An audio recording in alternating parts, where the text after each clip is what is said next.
എല്ലാവർക്കും ലേണേഴ്സ് മീഡിയയുടെ പുതിയൊരു അധ്യായത്തിലേക്ക് സ്വാഗതം. ഇന്നത്തെ വീഡിയോയിൽ ഇന്ത്യൻ ഭരണഘടനയുടെ രണ്ടാമത്തെ പാർട്ടാണ് ചെയ്യുന്നത്. അപ്പോൾ ആദ്യത്തെ പാർട്ടിൽ ഇന്ത്യൻ ഭരണഘടന നിലവിൽ വരുന്നതിനുണ്ടായ സാഹചര്യങ്ങളെ കുറിച്ചാണ് പറഞ്ഞത്. ഇന്നത്തെ വീഡിയോയിൽ ഇന്ത്യൻ ഭരണഘടന നിർമ്മാണ സഭയെ കുറിച്ചാണ് പറയുന്നത്.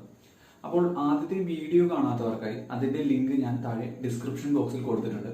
ആദ്യത്തെ പാർട്ടിന്റെ തുടർച്ചയായിട്ടായിരിക്കും നമ്മൾ പോയിന്റുകൾ പറയുന്നത്.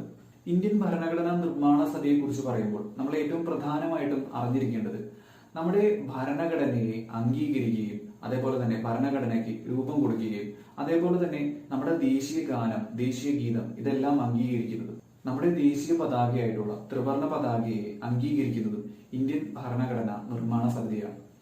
1946 ഇന്ത്യയിൽ വന്ന ക്യാബിനറ്റ് മിഷന്റെ ശുപാർശ പ്രകാരമാണ് ഇന്ത്യയിൽ ഭരണഘടനാ നിർമ്മാണ സഭ രൂപീകരിക്കുന്നത്.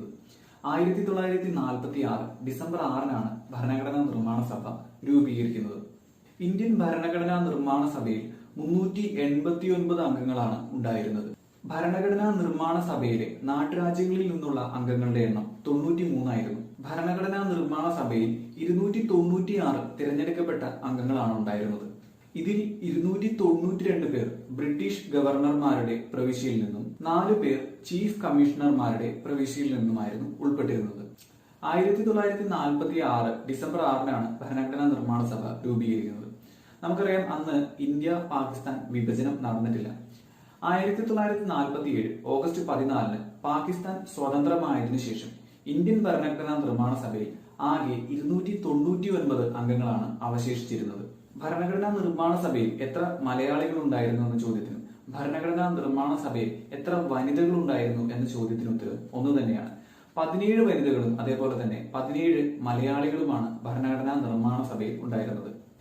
ഈ 17 മലയാളികളിൽ 9 പേർ മലബാറിൽ നിന്നും, ഒരാൾ കൊച്ചിയിൽ നിന്നും, 6 പേർ തിരുവിതാംകൂറിൽ നിന്നും ഉള്ളവരായിരുന്നു.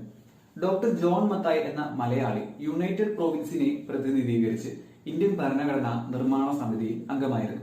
അങ്ങനെ മൊത്തം 17 പേരാണ് ഇന്ത്യൻ ഭരണഘടനാ നിർമ്മാണ സമിതിയിൽ മലയാളി അംഗങ്ങളായിട്ട് ഉണ്ടായിരുന്നത്. ഈ 17 മലയാളികളിൽ 3 വനിതകളാണ് ഉണ്ടായിരുന്നത്. ദാക്ഷായണി വേലായുധൻ, അമ്മു സ്വാമിനാഥൻ, ആനി മസ്തിൻ എന്നിവരായിരുന്നു ഇന്ത്യൻ ഭരണഘടനാ നിർമ്മാണ സഭയിലെ മലയാളി വനിതാ അംഗങ്ങൾ. ലോകസഭയിലെ അംഗമാകുന്ന ആദ്യത്തെ മലയാളി വനിതയാണ് ആനി മസ്തിൻ. അതേപോലെ തന്നെ ഇന്ത്യയിൽ നിന്നും പ്രീ ഡിഗ്രി പാസ്സാകുന്ന ആദ്യത്തെ SC/ST വനിതയാണ് ദാക്ഷായണി വേലായുധൻ. ഇതിൽ അമ്മു സ്വാമിനാഥനും ദാക്ഷായണി വേലായുധനും മലബാർ പ്രവിശ്യയിൽ നിന്നും, ആനി മസ്തിൻ തിരുവിതാംകൂറിൽ നിന്നുമുള്ളവരായിരുന്നു. ഇനി ഭരണഘടനാ നിർമ്മാണ സഭയുടെ ആദ്യഘട്ട സമ്മേളനത്തെ കുറിച്ചാണ് പറയുന്നത്.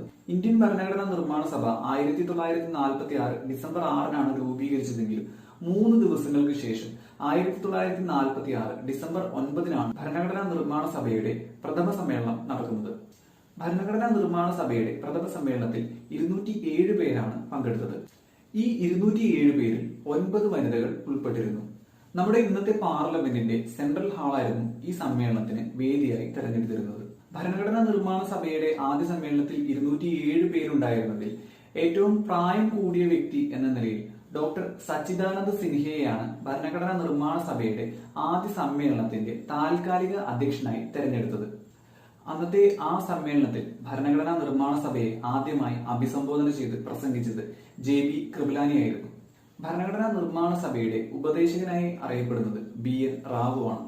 പിന്നീട് 2 ദിവസങ്ങൾക്ക് ശേഷം 1946 ഡിസംബർ 11 ഭരണഘടനാ നിർമ്മാണ സഭയുടെ സ്ഥിരം അധ്യക്ഷനായി ഡോക്ടർ രാജേന്ദ്ര പ്രസാദിനെ നിയമിക്കുകയാണ് ഉണ്ടായത്.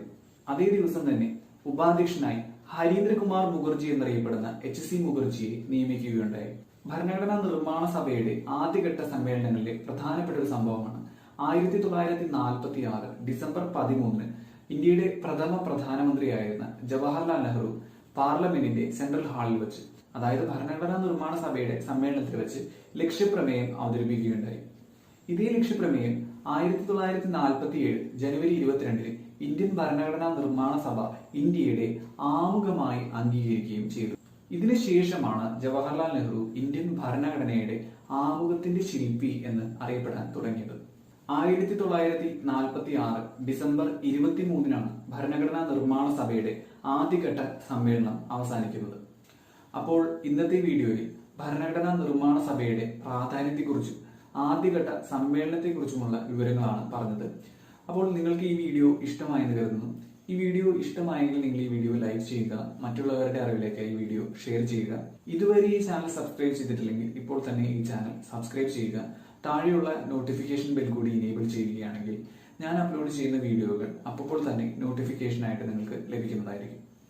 അപ്പോൾ ലേണേഴ്സ് മീഡിയയുടെ മറ്റൊരു അധ്യായത്തിൽ കാണുന്നത് വരെ ബൈ.